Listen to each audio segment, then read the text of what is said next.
बिस्मिल्लाहिर्रहमानिर्रहीम अस्सलाम वालेकुम।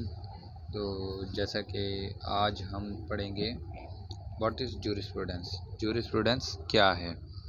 तो जैसा कि आप सबको मालूम है कि जूरिस्प्रूडेंस एक नहायत ही ज़रूरी सब्जेक्ट है जो एलएलबी 5 ईयर के स्टूडेंट्स को पढ़ाया जाता है।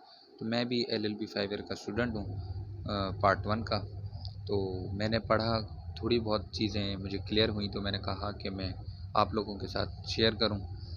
तो सबसे पहले अगर हम जूरिस्प्रूडेंस वर्ड की तरफ देखते हैं तो हमें पता लगता है कि the word jurisprudence is derived from Latin language.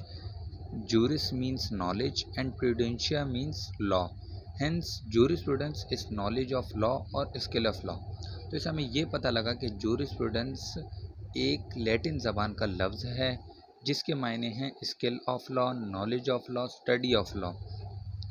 तो इस बात से, इसके वर्ड से हमें समझ आ जाता है कि जूरिस्प्रूडेंस क्या है।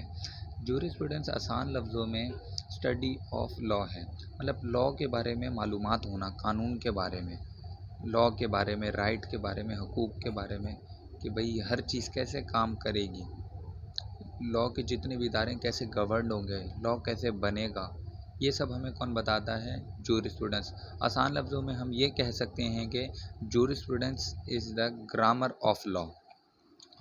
उसके बाद दूसरी चीज़ जो हमें ध्यान में रखनी है कि जूरिस्प्रूडेंस लफ्ज़ जो है ना, ग्रामर ऑफ लॉ के लिए सब जगह यूज़ नहीं होता। जैसे अगर हम थोड़ा देखें आगे, जैसे फ्रेंच में जूरिस्प्रूडेंस वर्ड यूज़ होता है जूरिस्प्रूडेंस केस लॉस के लिए। केस लॉस के लिए जूरिस्प्रूडेंस वर्ड फ्रेंच में यूज़ होता है। और अगर हम देखें इंग्लैंड में जूरिस्प्रूडेंस वर्ड से हमारे जहन में आता है कि an analysis of the formal structure of law and its concepts. The word jurisprudence has come to mean in England almost exclusively an analysis of formal structure of law and its concepts. बाकी अगर हम आगे बढ़ें तो in jurisprudence we study that how law was made and its resources. बस देखें, अभी हम यही बता रहा है हमें कि जूरिस्प्रूडेंस में हम ये पढ़ते हैं कि लॉ कैसे बना और इसकी रिसोर्सेज क्या हैं, लॉ कैसे बन रहा है, किन रूल्स पर बनेगा, क्या चीज़ें सामने रखी जाएंगी, ये हमें जूरिस्प्रूडेंस ही क्लियर करता है। All present laws are formed with the help of jurisprudence. जितने भी आज कानून मौजूद हैं सब हमें किसकी मदद से मिले हैं? जूरिस्प्रूडेंस की मदद से। Hence we can say that jurisprudence is a mother of laws. तो हम कह सकते हैं कि jurisprudence mother of all laws है। जितने भी कानून दुनिया में मौजूद हैं सबकी माँ है जूरिस्प्रूडेंस। जूरिस्प्रूडेंस ना हो तो हमें कानून को समझने में, पढ़ने में, बनाने में काफ़ी मुश्किलात का सामना हो सकता है और यकीनन होगा।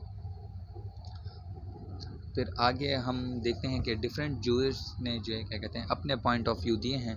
तो the view of Austin is that science of jurisprudence is concerned with positive law. जो जूरिस्प्रूडेंस की साइंस है वो किससे कंसर्न्ड है, किससे जुड़ी हुई है? पॉजिटिव लॉ से। पॉजिटिव लॉ क्या है? सिविल लॉ, जो कानून मौजूद है from the legislation, it is called positive law and it has nothing to do with goodness और बैडनेस ऑफ लॉ। इसमें ये कहना चाह रहे हैं ऑस्टिन के जो कानून मौजूद है हमें उसे फॉलो करना है। It has nothing to do with goodness और बैडनेस लॉ। हमें इससे परवाह नहीं है कि कानून अच्छा है बुरा है, जैसा हमारी लेजिस्लेशन ने दे दिया है we have to follow it.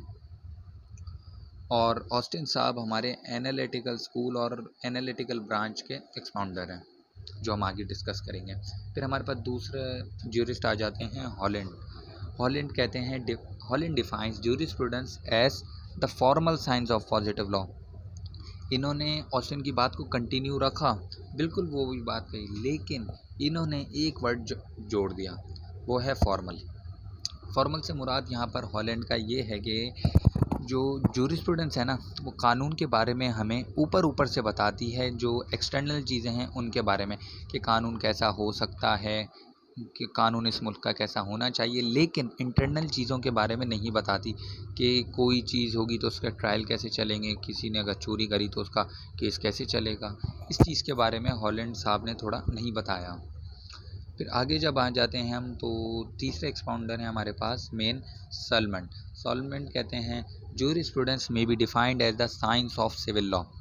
Salman साहब कहते हैं कि भाई जो जूरिस्प्रूडेंस है ना वो साइंस है। किस चीज़ की साइंस है भाई? Civil law. तो इन्होंने जूरिस्प्रूडेंस को सिर्फ सिविल लॉ से कंसर्ट कर दिया। सिविल लॉ कौन सा होता है? Land of the land. तो सेलमेंट साहब ये कह रहे हैं कि जो सिविल लॉ है उसकी जो साइंस होगी वो सिर्फ जूरिस्प्रूडेंस है। बाकी जितने भी लॉज हैं हमारे पास, तो सिविल लॉ मौजूद है, क्रिमिनल लॉ और बाकी बहुत से लॉज मौजूद हैं। तो बाकी लॉज किस फील्ड में आएंगे? तो थोड़ा बहुत से एक्सपाउंडर्स इनकी इस बात से इख्तलाफ रखते हैं। बाकी हमारे पास रॉस्को पॉन्ड आ जाते हैं चौथे मेन एक्सपाउंडर, जो कि सोशोलॉजिकल स्कूल के एक्सपाउंडर हैं मेन। रॉस्को पॉन्ड साहब कहते हैं says it is an sociological engineering of law. वो कहते हैं भाई जूरिस्प्रूडेंस तो सोशोलॉजिकल इंजीनियरिंग ऑफ लॉ है, लेकिन इनकी बात दुरुस्त है। इनमें से एक भी एक्सपाउंडर की बात कोई भी गलत नहीं है, सबकी बात अपनी अपनी जगह दुरुस्त है और हम लोग सबको स्टडी करते हैं और सबकी बातों को मद्देनज़र रखते हैं। और आज इस ज़माने में सब ही की दी हुई थ्योरीज चल रही हैं। तो ये कहना चाह रहे हैं सोशल इंजीनियरिंग ऑफ लॉ के भाई लॉ जो है ना एक सोशल इंजीनियरिंग है, सोशोलॉजिकल इंजीनियरिंग। लेकिन अगर हम इस पर थोड़ा तवज्जो दें कि अगर एक जुर्म की कोई सज़ा रख दी जाए, लेकिन तब भी वो जुर्म होता है। कुछ लोग करते हैं, कुछ लोग नहीं करते। तो हर दफ़ा किसी भी रूल का एक जैसा रिएक्शन नहीं आता। इंजीनियरिंग तो वो होती है जिसमें अगर आप कोई एक्शन लें तो रिज़ल्ट हमेशा सेम आना चाहिए। जैसा कि हम देख सकते हैं, अगर हम दो हाइड्रोजन के मॉलिक्यूल मिलाएंगे और एक ऑक्सीजन का, तो यकीनन वाटर बनता है। हमेशा जितनी दफ़ा मिलाएंगे उतनी दफ़ा वाटर बनेगा। लेकिन कहाँ इसमें लॉ में ऐसा नहीं होता। अक्सर होता भी है, इनकी बात काफ़ी हद तक दुरुस्त है और आज देखी भी जाती है। फिर आगे हम देखते हैं jurisprudence is also a social science which deals with social institution govern by law. ये फिर हमें क्या बात पता लगी कि जूरिस्प्रूडेंस क्या है? ये एक सोशल साइंस है जो डील करती है किससे? सोशल इंस्टीट्यूशंस जो गवर्न बाय लॉ होते हैं। सोशल इंस्टीट्यूशंस क्या होते हैं? इदारे, बहुत से इदारे जैसे कोर्ट और बहुत से इदारे हैं जितने भी हो गए, ये सब गवर्न बाय जो लॉ होते हैं, जूरिस्प्रूडेंस इनके बारे में स्टडी करती है। There are 3 main branches of jurisprudence. यहाँ पर हमारे पास जूरिस्प्रूडेंस की 3 मेन ब्रांच हैं जिनके बारे में सेलमेंट ने बताया है अपनी बुक में, which is formed by Salmond in his book known as analytical, historical and ethical jurisprudence.